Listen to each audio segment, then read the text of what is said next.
तहरीक इंसाफ के चेयरमैन इमरान खान फौज को मुतनाज़ बना रहे हैं।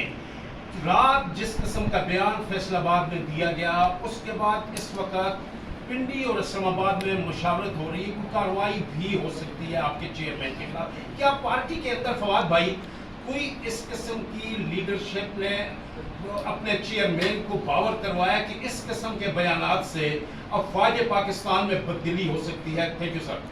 मैं इसको कहते हैं सारी रात हिजरा का किस्सा सुनने के बाद कहा कि मैंने आपको पूरा एक्सप्लेन किया है कि इमरान खान का मकमा नज़र क्या था, और इसलिए ना रावलपिंडी का कोई इशू है, ना इस्लामाबाद का कोई इशू है, ना हमारा कोई इशू है।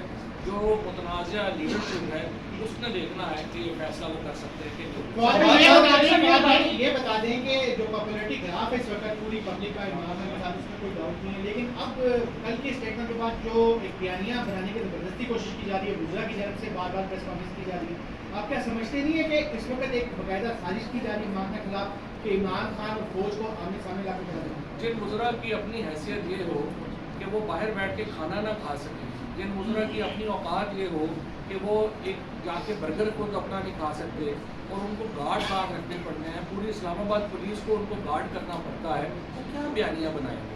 ये लोग जो भी बात करेंगे वो इनके मुँह पे आएगी। तहरीक इंसाफ, जिस तरह मैंने आपको बताया, सबसे इस वक्त मौसर और बड़ी आवाज़ है पाकिस्तान की, और ख़ुसूसन हमारी मिडिल और लोअर मिडिल क्लास की। और ये जो सारा तबका है, हमारी जो यूथ है, हमारी जो ख़वातीन है, वो जो बात पीटीआई कर रही है वो उसके पीछे खड़ी है। ये डिस्क्रेडिटेड लोग जो हैं ये बयानियाँ नहीं बना सकते।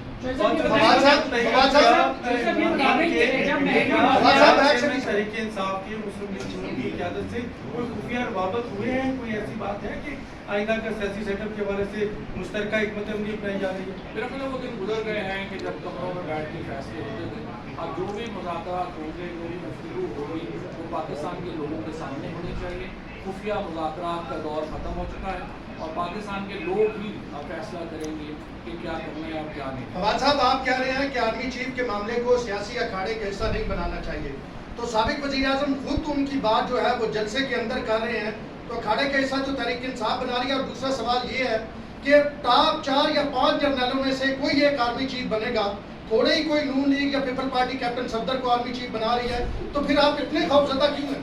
पहली बात तो यह है कि इनके पास में हो तो कैप्टन सफदर को ही बना दें, लेकिन इशू यही है कि अभी पाकिस्तान आर्मी में प्रोफेशनलिज्म जिंदा है। दूसरी बात यह है कि हमने दोबारा जिस वजह से मैंने आपको कहा कि 4 हों, 5 हों, 6 हों, 7 हों, हमने जो हमारा जो इस वक्त मतमा नज़र था इमरान खान का, वो पाकिस्तान की फ़ौज की जो लीडरशिप है वो नहीं थी। हमने जो इस वक्त सेट ऑफ पॉलिटिशियंस हैं जो फैसला कर रहे हैं, उनकी लेजिटिमेसी के ऊपर क्वेश्चन किए हैं। और मैं आपसे भी पूछता हूँ कि अगर आपको लगता है कि नवाज शरीफ ने प्रूव करना है पाकिस्तान का वज़ीर-ए-आज़म जो खुद एक मफरूर मुजरम है, तो मुझे आप बताइए उसकी लेजिटिमेसी क्या हो? ज़ाहिर है कि हमारी नज़र में उससे जो इज़्ज़त है उस पर फ़र्क है।